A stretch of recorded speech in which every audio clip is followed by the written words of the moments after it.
Everyone, I'll give you a moment to connect to sound. Hello. Hello and welcome to the Brooklyn Rail's 1110th New Social Environment. I'm Chloe, Director of Programs at the Rail, and I have the extreme privilege to be your MC today for a conversation featuring Le'Andra LeSeur and Jenée-Daria Strand. And now I'll introduce today's guest and host. Le'Andra LeSeur is an artist whose work delves into the celebration of Blackness, queerness, and femininity. Through her work, LeSeur seeks to dismantle systems of power and provide her audience with an opportunity to contemplate themes such as identity, grief, and how the experience of invisibility and debility exist within the frameworks of our day-to-day lives. LeSeur has received several notable awards, including the Tulsa Artist Fellowship. Her work has been shown in solo and group exhibitions at LMCC in New York, The Shed in New York, Atlanta Contemporary, and many others. And her work is in the collection of the Whitney Museum of American Art. And our host today, Jenée-Daria Strand, is the assistant curator at Public Art Fund, where since 2022, she has supported contemporary artists in realizing new commissions.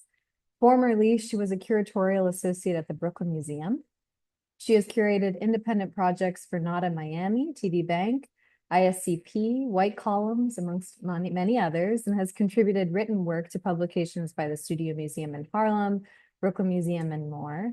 Jenée holds an MA in Museum Studies from NYU and a BFA in Dance and Performance Studies from Florida State University. She's currently an inaugural member of the Studio Museum's Curatorial Fellowship Arts Leadership Praxis. And with that, I'm going to pass it over to Jenée to get us started with gratitude. Thank you, Chloe, and thank you to the Brooklyn Rail team for having me. This is an incredible moment for me to be in conversation with you, Le'Andra, and I'm excited to get into your exhibition at Pioneer Works that just opened in September, and it'll be on view until December, but also excited to just delve into your practice in totality. So I would love to start our conversation with this notion of the senses. I feel as though when you walk into the exhibition and when you're experiencing the video in particular, you're really hit by a haptic experience through your drawings. You're approached with this kinetic and sonic experience, especially through the video. But each element continues to feel in relation to the other. And I would love to hear you talk about your thoughts on developing a body of work that feels sensorial in this way. Well, I first want to say thank you, Jenée, so much for being here with me, and thank you to the Brooklyn Rail team.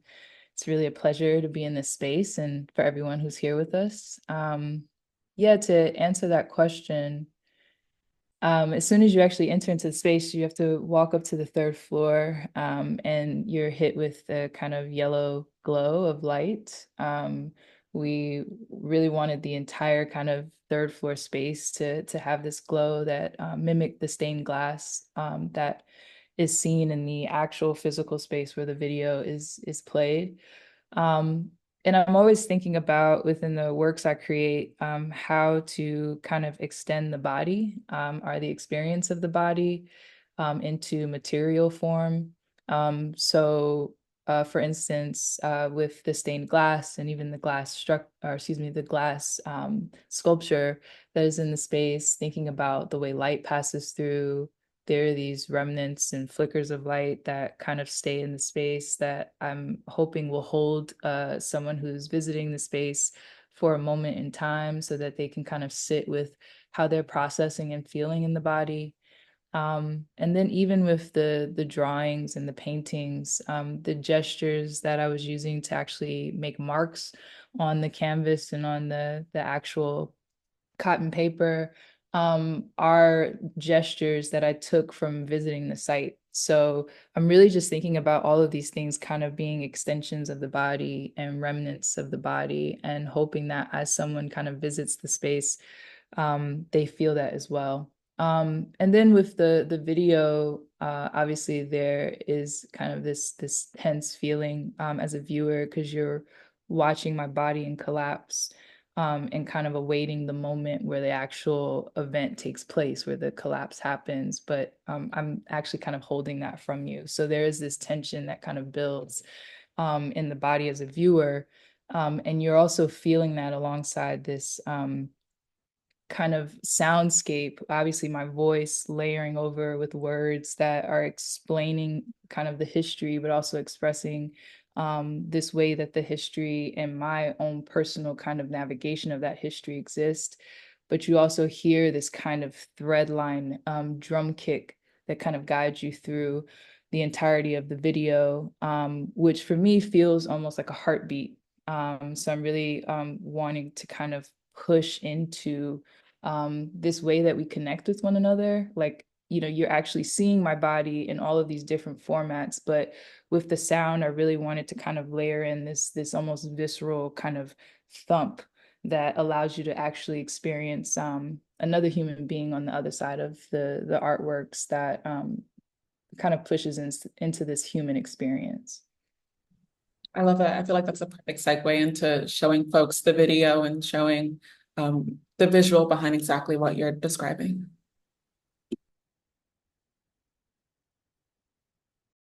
They claimed it to be a birth of a nation.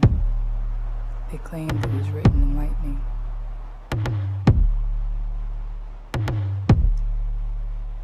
As the sun and rain and dry wind erode away sediment, how do I exist? I have become an insurrection echoing baptism, because who would have known? Who would have known to ask? Do you know this place? Since your breath is no longer here. Like Glissant, I too question if chaos can only produce language that reduces. Like stone, flat, buoyant yet ever present. See, I've never seen the color blue melt, but in the burdening of air after blue, there's a hint of orange agitated as the noise becomes clearer.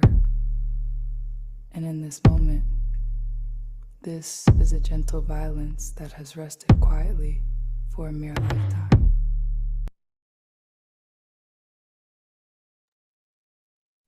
There's so many things. There's so many things here. The first thing I want to start with is you situating us geographically. Where are we seeing you? What is the significance of the stone that you're both referencing and that your feet are planted within? Yeah, so that's, you know, just like kind of a little bit over a minute clip of the entirety of the video is about 7 minutes and 10 seconds. And the way that you're experiencing the visual is, you know, you have this entry point, which is interesting because depending on when you come into the space, the entry point to the video actually could feel like the point that you kind of exit out of the video, but it's a scene of the actual carving at Stone Mountain, which shows the leaders of the Confederacy, you know, carved out. It's actually larger than Mount Rushmore. So you're seeing this kind of large carving and not necessarily understanding the size of it. And then it kind of cuts to black. And then after it cuts to black, you see the sky. And then you see my body kind of in contemplation with my back facing the camera. And there's this kind of long durational contemplation of what will happen. And then you start to see the fall actually take place. And so where the fall is happening is actually right on top, at the summit of the mountain, right above that carving. I was really interested when I was creating this work visually because, you know, in this kind of space where you're actually viewing the horizon line, there's a bunch of trees, it's showing kind of the natural landscape. If you were to go left and walk, you know, maybe a few feet further left, you'll actually see the Atlanta skyline. Which was interesting because it was a question on set when we were filming of like, oh, should we just show the skyline so people know they're in Atlanta? But for me, it became more important of, yes, I'm talking about this site, the specificity of the site, but I'm also talking about issues that pertain to many different sites across the US, and sites that kind of go against the test of time. Like I'm not necessarily speaking about like a certain duration of time, but I'm speaking kind of about something that has continued on and is something that we're dealing with even today. No matter where we kind of go, what we visit, we can kind of hold this weight with us. So it was really important for the site to become a little ambiguous in a sense, as you're seeing me fall and collapse, thinking about this site as kind of a site that I'm referencing and dissecting that becomes almost like a symbol and a marker for so many other sites across the US. And I can talk about, the words that you saw in that clip. I think a lot of the language that I'm using, I'm describing the history of the site in, I think it's a vague way, but it's a bit direct for some people who know the history. And I've been talking about this site in a way that is quite interesting because it's been something that I'm trying to think of. The site is obviously this marker of history that is very violent, but also a site that, as I'm navigating it, I've been holding so much weight and so much rage in the way that I've understood this site since I was a young girl.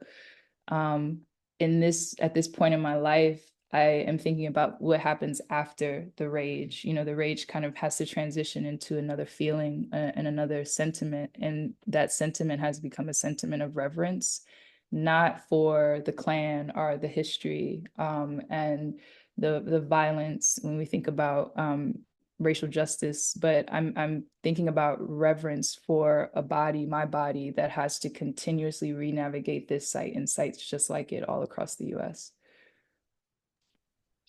The first thing that I, want to acknowledge is that a lot of folks don't know that the carving on the side of Stone Mountain is the largest Confederate monument in the world. It has this prominence within American history, but it also is integral to history as we know it largely. And something that you said in terms of the positioning of the camera and the filming on the site is this reference to ambiguity, right? And seeing your body in collapse and in this weightless position, but as a result of the weight of the concept, really, the weight of a reality of existence, it also made me think of almost like that feeling of being hit by a knowledge that you weren't privy to before, right? Experiencing the work and feeling a similar sensation in the body after realizing that this is a history that exists around us in our public spaces that we walk by every day, that we are told to go to when we visit a new city, that we, are pointed to learn something new or experiencing a tourist destination, but it's also written within the fraught histories of the US. Mm-hmm. And so I would also love to talk about, more of the language that you're using over this visual that we're experiencing. And something that I wrote down that you said was, you see, we can soften over time. We can float. We don't have to break. We don't have to shatter. Mm-hmm. And I think that points to exactly what you're speaking of, is once you're hit with the reality that exists around us, how do we then recuperate and regenerate that energy into a reverence and into a sustainability of life as well? Yeah, no, I appreciate the question, the thought, and also you writing down that one segment, which for me was a beautiful reminder to myself about what it takes, in these kind of moments of rage. And you feel like you're having this moment where you're breaking down because you're experiencing so much grief and trauma in the world, not just historically, but also in present day. And you're holding this weight, and you're constantly having to recalibrate and re-navigate, and continue this healing process. You start to question, like, okay, we're kind of put into these systems in order to break. They want us to break down. That's what the systems are built for. And I'm trying to push myself to understand that there's another way. And that other way is thinking about what you said, the float. And the float for me, thinking about like different scholarly writings about in the wake, and thinking about this liminal space, like how do we exist in this liminal space as another option, an alternative, And with this work, that's why it was so important as you're watching the actual film, when it gets near the end, you know, I've had so many people talk to me about the ending and waiting to see this kind of violence actually be realized, waiting to see my head kind of hit the rock and maybe there's blood that you see. And that for me was not the point of this. It was the point to show the process of the collapse, not necessarily be something that's maniacal, or something that, you know, someone deems as this violent act, but actually the collapse and the breakdown being something of beauty because it's an opening up to better understanding yourself, and better be able to, as you understand yourself, ground yourself within who am I? And as the world navigates in this chaos, I'm grounded in who I am. So I'm able to move through it knowing that I uphold the values of those that came before me, those that are here with me now, and those that will come after me. So that floating and being in that liminal space is all about that, honoring that. Yeah, and I'm reminded of also what you said about Glissant and his reference to chaos and the regeneration of that as well. And as you're talking about, you know, living in the wake and these third spaces, the liminal spaces, I am appreciative of your notion that the liminal space is not separate or devoid from the reality of the everyday, right? Like the liminal space is not an Afrofuturist notion that we will once aspire to receive and once aspire to acquire in a next life of sorts, but rather it's a daily act of recuperation in order to not only survive, but thrive and exist and produce and create and all of the things. Exactly. Yeah, no, and it was interesting too, because as I was writing the words, the language that accompany the piece, I was thinking about, you know, I'm speaking to a history and I'm almost taking on this kind of act of talking as if I'm talking to the mountain, I'm talking as the mountain, and then I'm also, you know, talking as myself and talking to myself. So there's this correlation that takes place. Um, and that became kind of interesting because when I talk about reverence, as I'm, you know, showing this reverence for self and the body, as I'm actually navigating in real life these circumstances and trying to honor what it looks like to soften over time, knowing that like we live in a society where it's just all about hardening us. I'm also thinking about this site as kind of an extension of that experience. You know, a site that actually is native land, and is a site that produced so many different things before this act of the Klan kind of coming and claiming it as their own. And so, you know, this site has been hardened due to this kind of projection of white supremacy onto it, in the same way that I think a lot of our experiences as Black Americans, we have had that kind of hardening as well. So I'm kind of questioning, like, yes, my experience, but also the site's experience and going through that. And the language, I think, is kind of bringing those notions up. And I don't want to say equating, obviously it's a stone, but thinking about the stone as kind of an extension of experience, of lived experience that I've actually had to go through and live through. And one last thing that I want to touch on in the video was the sound that we're hearing in tandem to your voice, which is what you said as the drum as the heartbeat, right? And when I noticed it when watching the video, I also noticed that, you know, if you know music, it's a march, right? That 4 time, it's a march, and it's a language of music that has been used politically. It's used every time we see a group of bodies marching, you know, in tandem. But I think what's so powerful about the ways that you use it here is, again, honoring that softening, that the march can be regenerated and turned, you know, into a different context, into a different use for a totally different body of people. And so I just want to hear your thoughts on specifically using that sort of 4/4 time in tandem to the weightlessness of your body as well. No, I appreciate that, and bringing that into this conversation, because it's also something, the sound becomes something that's continuous. You know, you think of this kind of act, the march, like it has taken place historically, And still to this day, obviously becomes a site for disruption, and also not just disruption, but also a site for like peak awareness and understanding of like what's happening in the world.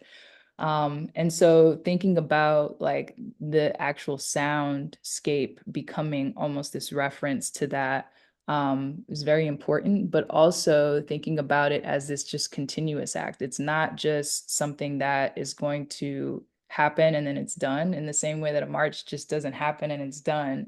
It's something that continues on beyond the streets, beyond the actual act. You know, it happens in the kind of privacy of our homes and in the spaces that we feel most intimate, whether it's with a community of folks, whether it's with family, or whether it's just with ourselves, you know, continuing to do this work and continuing to fight for something greater than us, but also something that is actually aiding us in a way. And I would love to move to the drawings and the paintings that you create in reference to both the location, the site, and the video work as well. Can you talk us through the works that accompany the video and the exhibition? Yeah, so it's quite interesting because I'm definitely not a painter, and drawing is not my forte, but I actually lean on these things as just ways to, I guess, archive and document gesture in the body. So I have been visiting this site actually quite frequently. My mom is still located in Georgia, and every time I visit her, I try to at least go to the site or like at least drive by it and just kind of see it while I'm here in Georgia. And while I was visiting the site, I mean, I can actually backtrack. When I first moved to Georgia, it was in 2001. And if people don't know about the history of Georgia, which is quite interesting, in 2001, I remember leaving the Bronx, New York, and coming to Georgia. And one of the first things we saw when we stopped in a gas station were Confederate flags all over. And I remember asking my mom, like, what is that? I've never seen that before. And you know, her having to kind of like educate me on the history of the Confederacy, and all of these things that as like an 11-year-old kid, I was just very like, you know, didn't really know all of that. Um, if you know anything about the history of Georgia, the actual reason why I saw all these Confederate flags in a grocery store connected to a gas station is because the Confederate flag was actually 3/4 of the Georgia state flag in 2001. So 2001, between 2001 and 2004 was actually where they were transitioning from removing the Confederate flag from the Georgia state flag. And what's interesting about that history and why it's so prominent to this specific piece that I'm working on is in the process of doing that, the state of Georgia legally put into effect that the carving and all monuments actually in the state of Georgia, but specifically the carving at Stone Mountain could never be altered or removed. So you know, we were having these conversations in 2014, 2015, and then obviously in 2020, huge conversations about Confederate monuments all across the US, many of them being removed, many of them just being forcefully taken down, but all these coalitions kind of popping up, actually demanding requesting removal of these you know, racist monuments that, you know, still are here actually asking and demanding for different names on different streets to be renamed because of the racist history. So you know, during these times when I actually left Georgia in 2015 and started coming back home, I started thinking about like what are the monuments in the space in Georgia which I lived and what does that mean to me right now as I like re-navigate these sites. So I started going back to Stone Mountain, remembering as a kid visiting Stone Mountain, watching laser shows with the carving in the backfold, having, you know, barbecues with family members there, and that being kind of a site of joy because they even have an amusement park there. And coming back as an adult and feeling now, knowing this kind of history, this weight, you know, and really trying to understand, okay, like this thing is happening in my body, I'm holding it. I need to figure out a way to process this. So, you know, after the reckoning we had in 2020, it became important to me every time I visited the site to really start actually paying attention to the way my body was responding to the site and documenting that. And my way of documenting it was thinking about, okay, what's happening in my body if I just sit still? And, I started noticing that like my fingers would start to kind of shake a little bit. And what does that shaking mean? And if I go back into a space where, I'm in a studio, like, can I actually document that shake if I exaggerate it or accentuate it? And so that kind of movement in the body became a process for mark making. And the mark making, as you see in the picture here with the painting, became how I would lay down this kind of gesture and mark onto a canvas. And what started this kind of framework for me in painting and drawing, which is quite interesting because it feels very different from the video. But when they're all in the same space, it all feels very bodily. It always feels like it's coming directly from the body as this kind of introduction of the vessel and how I'm actually understanding my body at one site, and how my body is actually trying to process all of these different feelings that I'm navigating. And I'm wondering, as you're moving through those feelings, why drawing? Why this particular medium? And not only as we're talking about the production of the gesture onto the surface, I'm also thinking about how many more manifestations, could happen of that. And so just wondering your thought process into like the material specifically, the scale, and almost like the technical behind this conceptual reasoning.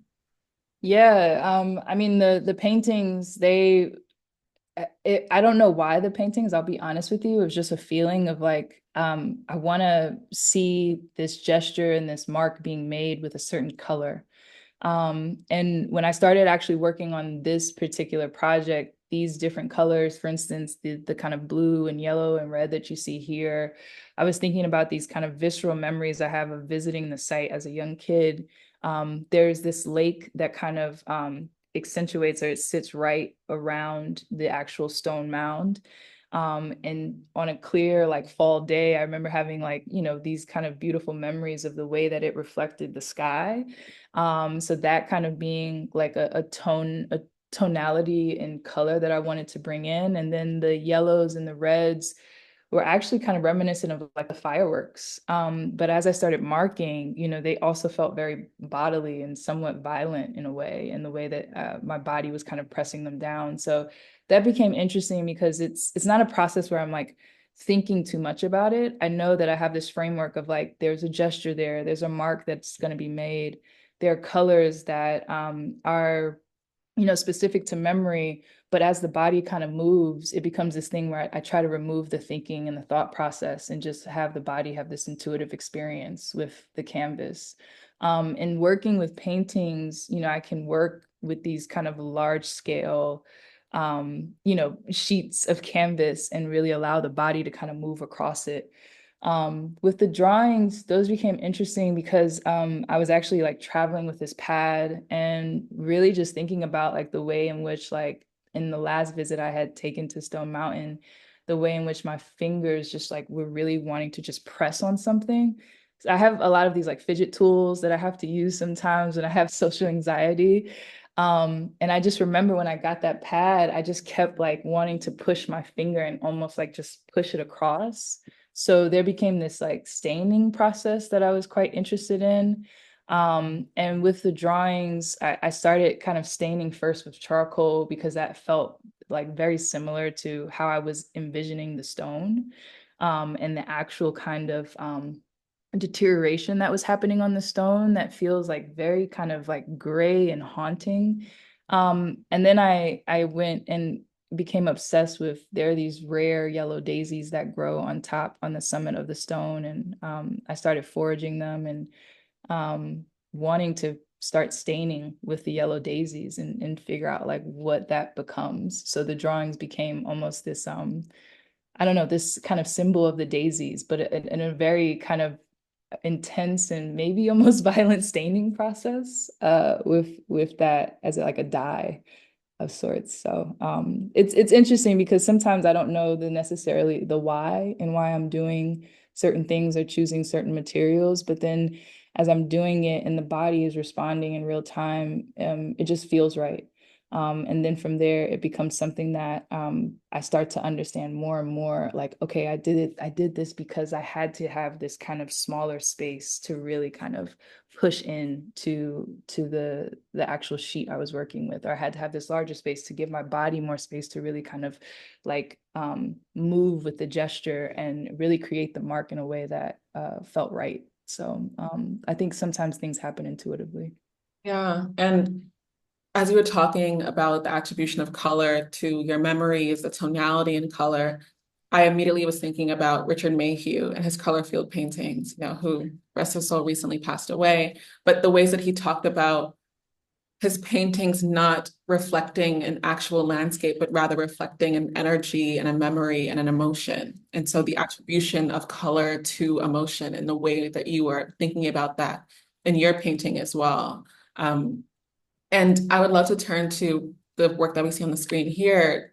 And I'm almost thinking about the weightlessness that I'm experiencing while watching your video.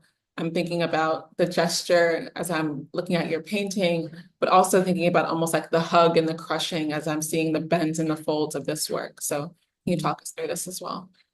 Yeah, so glass actually is like this new medium that was so interesting entering into. Going back to this kind of gesture and the mark making process and framework I've been building out. I was also monitoring the way I was breathing and wanting to kind of bring that into this framework of, okay, how can I document breath? Like can breath actually be tangible in some way?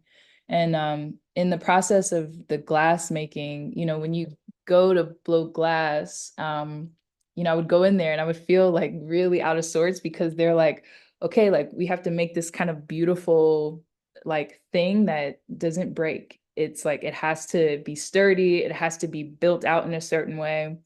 And as you blow glass, you're blowing out. That's like the main thing because you're building it, you're building it, you're building it. So you're just continuously blowing out. And I went in there and I was like, actually, I just want to break glass. Like I want to break it down. Like, and they're like, we don't do that. So it became this kind of interesting push and pull with the folks I was working with who were teaching me. Because I was like, okay, yeah, I get that. Like we're gonna blow the glass out, but I also want the glass to collapse in some way. So I went through these kind of tests and trials with the glass where I was actually breaking and cracking it as I was building it. And then we got to this really beautiful place, which is the glass sculpture you see here in the image, where I thought like, okay, the cracking doesn't need to happen. I can just show the actual glass kind of collapsing in on itself. And I can do that through the breathing. And that's exactly what happens. So as we're kind of building this out, like I'm blowing out, but as I'm blowing in and giving myself breath, the glass is actually kind of collapsing in on itself. And it almost became this kind of tether. I mean, you are tethered to the glass. There's this like long, kind of like umbilical cord like string that you're blowing into, or cord, excuse me, that you're blowing into. And as I'm breathing out and giving the glass the life, it's actually growing. But then as I'm giving life back to myself and breathing back in, the glass is collapsing. So it feels almost like this kind of tethered act, which is quite beautiful in the moment. And what came of it is these really abstract forms that for me were really beautiful to kind of see in its finished state. I love that. I love that it's a personification and like this realization of breath for you. And immediately I also thought about your attribution of color here. I'm wondering, are there memories tied to the use of color in this work and specifically as we're in the space witnessing the work in relation to the yellow hue that's coming from both the space and the stained glass window behind it? Yeah, so the stained glass, I was working with a fabricator on the stained glass, and I was just like, I just want amber, like various hues of amber, that felt very important to me to have the amber. And someone recently asked me about like the amber color. And it's quite interesting. The church that I grew up in the Bronx, Caldwell AME Zion Church, is a church my grandmother grew up in, or I won't say grew up, but when she moved from South Carolina to New York, she landed actually in Jersey. But then when she moved over to the Bronx, it was like a space of refuge for her and where she found community. And then my mother and my aunt growing up in that church, to this day, my aunt is still a member of the church and part of the praise and dance team. And, is a part of the choir, even though my aunt, claims she can't sing, but she's like in the choir singing like her heart out every Sunday.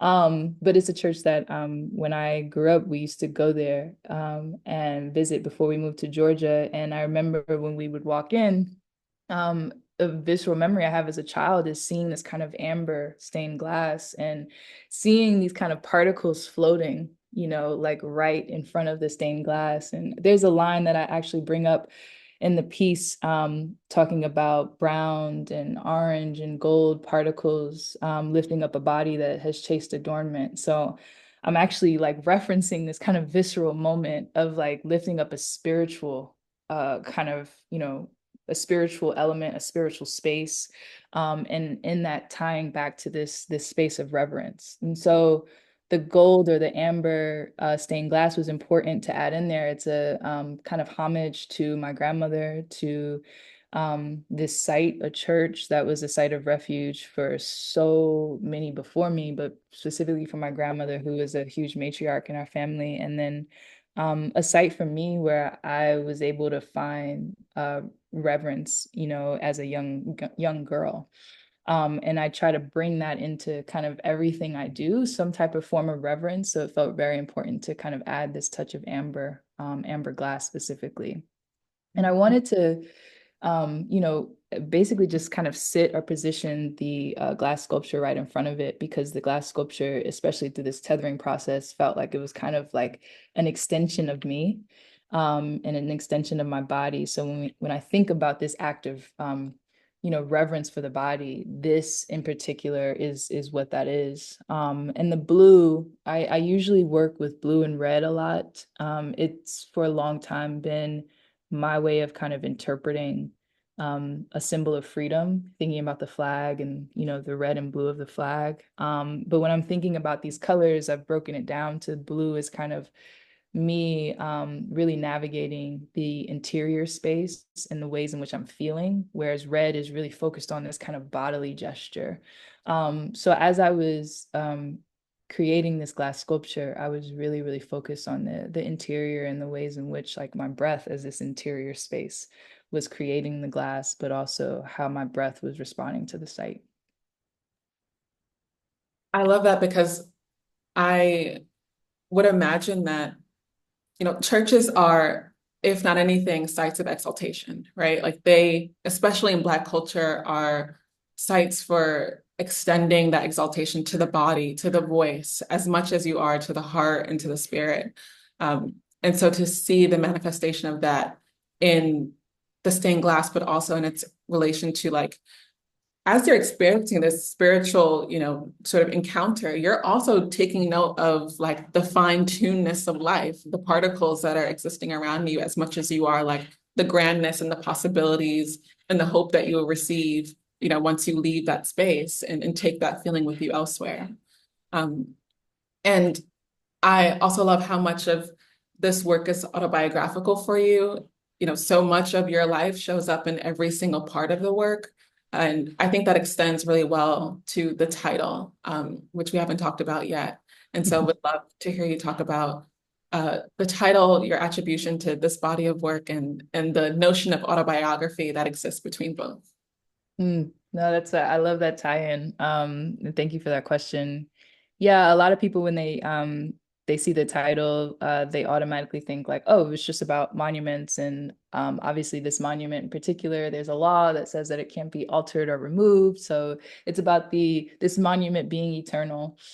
Which is true, yes, but the title is also a reference and a huge nod to the beautiful words of Alice Coltrane, There's actually two books by the same title, Monument Eternal. One is an autobiography that was not written by her, but is about her life. And there was one that's so small, it's like 95 pages, I believe. That is a book that is written by Alice Coltrane as she's going through this spiritual journey in the wake of John Coltrane's passing. And the reason why that book became so important to me is because it's a work that even in the 95 pages is somewhat difficult to read. And it was a work I started reading in 2019. And then in 2020, obviously, as we were, reckoning with the world and having uprisings, it became extremely important to think of this book or the words in this book of hers, Monument Eternal, as a huge reference point for the ways I was thinking about the body, spirituality, and also the ways in which Black creatives, as we are navigating these different things, navigating these different ways of understanding ourselves, we are going through this process of kind of breaking down. Many people will call it having mental breakdowns, but I would call it having kind of openings. And there's kind of a madness to it that I think is sometimes referenced, you know, uh, kind of an ill, but I think it's actually somewhat beautiful because it's a finding of oneself that I think is really hard to do. So in the book, I won't talk about it as descriptively as I could, but if you have an opportunity to read it, Alice Coltrane is going through these things that she calls tapas, where she's inflicting harm on the physical self, on the physical body. And for her, the act of tapas, which feels very Buddhist in principle, is a way for her to remove herself from the physical vessel and enter into this spiritual transcendence. And that for me was just really powerful to read about because I had been in a lot of my kind of durational performance works, really thinking about like, how do you push the body to this kind of breaking point as a way almost not to be cliche, but as a way to reach nirvana. And that space of nirvana almost, going back to us talking about the liminal space feels like that. And it's a way for us to be able to navigate and re-navigate circumstance and situation and the chaos of the world that we exist in. So I've come back to that book and her writings many times because it's been kind of a way for me to understand, the ways in which she talks about it. And she talks about this spiritual journey and the ways in which I'm trying to understand my own spiritual journey. And the last thing I'll say about it is in the book, as she's going through these tapas and this experience, her family thinks that she's going mad. So they actually put her into a psych ward. And she talks about that experience. And I think it was recently released in 2016, if I'm not mistaken, but one of her like famous kind of live performances, which was in Warsaw, Poland, was in the aftermath of these tapas. And it's a clip I reference actually because in one of the clips, you actually see her hand as she's playing the harp, and you see the kind of burn marks on her hand from one of the tapas that she experienced. And in the clip, it's quite interesting because you're experiencing her playing, which is always a spiritual kind of experience. But when you see her playing the harp in this specific performance, there's something about the way that she's playing that feels like the harp becomes this element that's like really pushing her to another level. And it's hard to explain that in words, but it's something about that is quite beautiful. So when I was thinking about this work, obviously the act of collapsing and falling numerous times on top of a stone mountain in Georgia, people were like, what are you doing? Like, not to use this word lightly, but, people literally like, are you crazy? My mom even asking me like, why are you doing this? People looking at this act as like a maniacal act. But for me, it was a way to think about like, what does it actually mean to kind of push the body to to these limits and actually reach this space of transcendence and this space where we can kind of almost become one with the spirit. Thank you, Le'Andra. I just want to ask if there's anything else that we haven't covered before we open it up for questions. No, I think the only thing I'll say is, you know, there is a pretty intense history with the site, and I know that most people may not know about that history.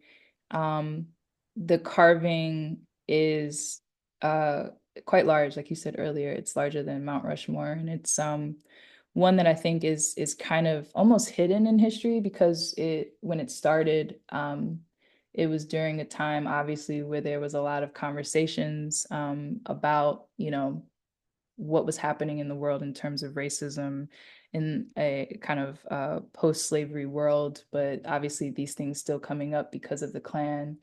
But it wasn't finished until 1970, and I think like finally finished until 1972. So it became kind of hidden in history.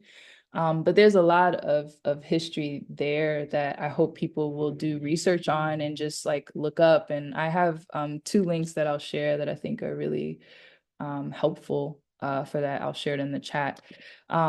There's a coalition, the Stone Mountain Action Coalition, that is working continuously to this day to try to make concessions with the state of Georgia about what can be done with this monument, which doesn't have any language around the actual racist history of the carving and the Klan and its ties to this space. And then the Atlanta History Center has a beautiful documentary that talks about the history for anyone who's really interested in learning a little bit more of that. It's quite a site. It's interesting as an artist to be fascinated by a site, but also weirdly kind of enraged by a site and to continue to go back to a site based on those feelings. So I just urge anyone who would want to know any more information about it to please, you know, tap into these 2 resources I just put in the chat. Thank you. And I'll pass it over to Chloe so that we can answer any audience questions. Well, first, I just want to thank you both so much for what has been an absolutely luminous conversation and such a joy to listen to. Thank you, Jenée, and thank you, Le'Andra, for this dialogue. I'm going to start off our Q&A with a question of my own, and I encourage folks in the audience to post your questions to the link in the chat because we would love them. Le'Andra, I know you have an expansive written practice, and I was really struck by the script. I know Jenée pulled out some lines, especially. It made me think about the way the video is playing with time and continuously like rooting its audience in the now through the words you're saying, through that repetition of your language, through the act of reading something that you've written, and recalling both the temporality of a poetry reading or the temporality of any reading in space and how it's unique to its context, but also in juxtaposition with this site that is continuously being grappled with after this long and fraught history. And I'm just curious what your conversation with yourself was in writing the writing that you read in the work, and also how you think about it in its afterlife as a part of the video. No, that's a great question. Thank you, Chloe. I'll say that the writing actually, it's quite interesting how I dig into writing. I write a lot actually, and I didn't even realize I wrote so much until sometimes I go back to notebooks and pads like all over my studio and my home, and I realize like, oh, I did write this at this point in time. And even my notes on my notes app and my phone. So with this particular project, I have been keeping a kind of ongoing like journal of sorts since the beginning of starting to read the book Monument Eternal, and kind of writing thoughts from, you know, walks in the street, moments where I was home alone during the pandemic, different experiences I was having in life where I was feeling like an immense amount of grief. And I find that to be kind of an ongoing thing. I have a body of work, There Are Other Hues of Blue, where I had the same practice of, bringing together writings from years prior and then bringing them all together and creating a body of work from that. So this is the same kind of process. So the writings or the words, excuse me, that are part of this piece actually come from 2019 up until now. And the biggest thing that I was doing was mostly just editing the writing to create a narrative that for me made sense and was speaking, truthfully to like my experience of what this site means to me, but also speaking, historically about the site. So that was really quite interesting. The editing process took me about a month to really kind of like fine tune. And I'll be honest, like sometimes like as I'm, going through the process of writing, I just write, it's not necessarily something I'm like really considering like what it will be. And then when I kind of come into this process and framework of bringing it back, years later and having to edit the words, as I'm editing just makes sense. And it really feels like this like truthful kind of reveal of my understanding of self in the moment and my understanding of whatever I'm speaking to. So that's been a really beautiful process to have. And I hate to say again that it feels intuitive, but it does kind of feel that way. And it's been really beautiful to just like revisit the work and see the kind of final writing with the visual, because I feel like it all kind of, came together in a way that really speaks to everything I wanted to say. Thank you, Le'Andra, for that answer. Gina Romero asked a question. You've partially answered it already in the conversation, but I'm going to ask it in case there's anything further you want to say about your use of the color blue throughout the audio, the video, and in the glassworks. Would you mind talking about what blue holds for you? Yeah, of course. So there's many points where I talk about blue in the audio. I think there was one line in particular that you actually experienced in the video clip or the excerpt that you saw. I've never seen the color blue melt, but in the burdening of air after blue, there's a hint of orange agitated as the noise becomes clearer. When I'm thinking about blue, obviously there's this interior experience. And when I'm talking about this like melting, it's almost like this breaking down of the interior. But I'm also in these words kind of referencing the melting of the glass as it's kind of collapsing. I'm also thinking about this historical moment that I obviously wasn't privy to, but I have read about continuously of the Klan kind of marching up to the summit. And on a clear, day turning into night, there's obviously a sunset, but there's also this kind of burning of the cross that is kind of against the blue. So thinking about, the burdening of air, there's a hint of orange after blue. I'm thinking about all of these things kind of in context with that line. So in language, it becomes a reference of personal experience, historical context, and also becomes a reference of like actual materials I'm working with and the ways I'm seeing them. And I'm also the ways I'm seeing the world and the spaces I'm navigating as I'm making the work. And in the actual physical materials, it becomes just a way for me to honor like what is happening, in the interior as I'm feeling, and what do those feelings mean, and how can I visualize them? So I don't know if that answers the question. It may confuse things further, but that's kind of, to put it frankly, that's like how I'm always thinking about blue, as this kind of honoring of experience, what I'm seeing, but also honoring of like interior and also historical context. Thank you, Le'Andra, and thank you, Gina, for that question. Our last question today is going to be from Magli. Magli, I'll pass the mic over to you. Thank you, Chloe. Thank you both so much. This was such a wonderful conversation. Growing up in the South, this really hit close to home, and I'll be sitting with this for quite some time. But I was wondering how much of your process is healing to, Le'Andra, because you're not only confronting something that is collectively traumatic, but you're confronting something that is personally traumatic to you, having grown up in Georgia and having to engage with these monuments? Yeah, no, that's a great question. I get asked a lot in my in therapy, which is a great question.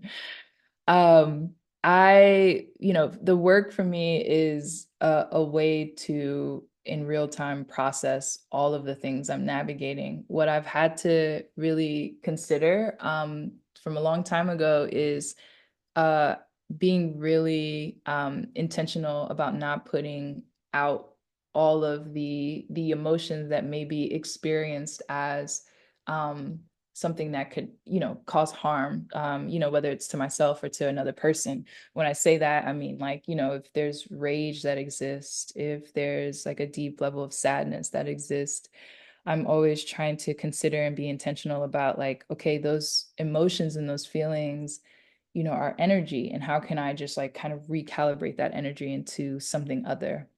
I'm not trying to make it joyful, of course, but I want it to be something that someone can sit with, yes, feel and experience those same feelings, but not have to hold the weight of it.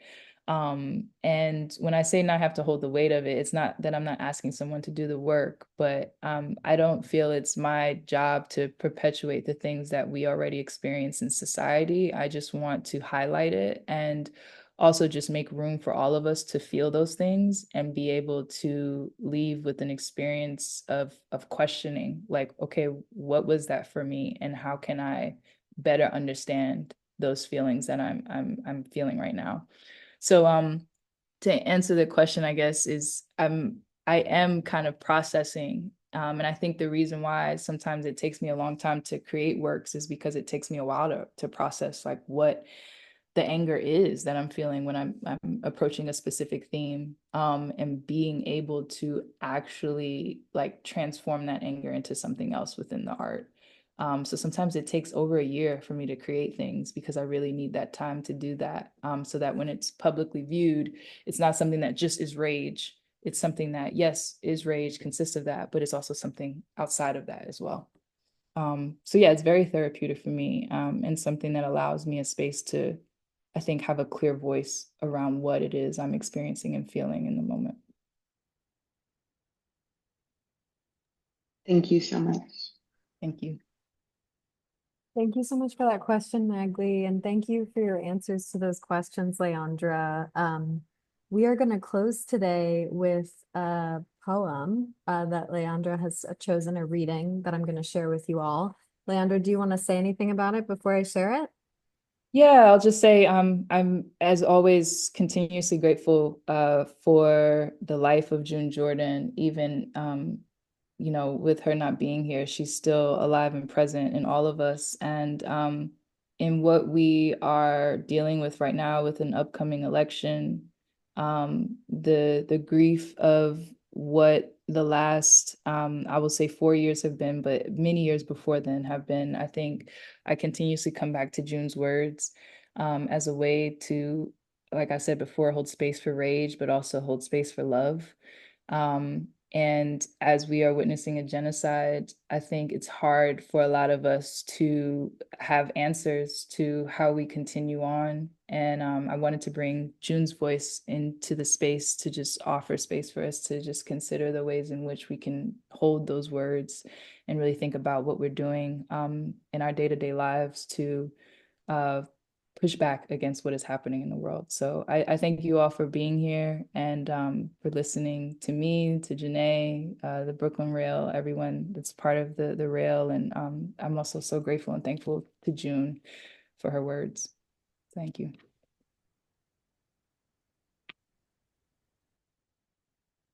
I'd like to start with the poem that Al cited. In fact, it's a poem for a young poet, because I know there are a lot of young poets in this room, in fact. Most people search all of their lives for some place to belong to, as you said, but I look instead into the eyes of anyone who talks to me.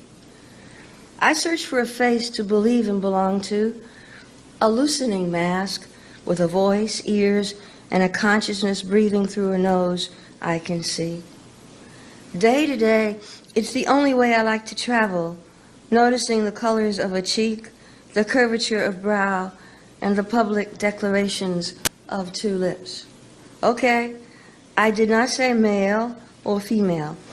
I did not say Serbian or Tutsi. I said what tilts my head into the opposite of fear or dread is anyone who talks to me.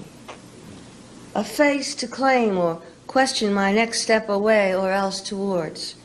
15 anemones dilated well beyond apologies for such an open centerpiece that soft forever begs for bees. One morning, and the bird song and the dew-struck honeysuckle blending invitations to dislodge my fingers tangling with my sunlit lover's hair.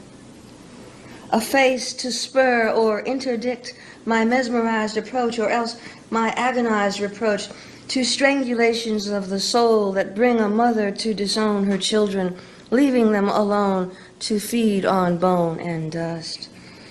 A face despite a corpse invasion of the cradle where I rock my love alive. A face despite numb fashions of an internet connection between nobody and no one.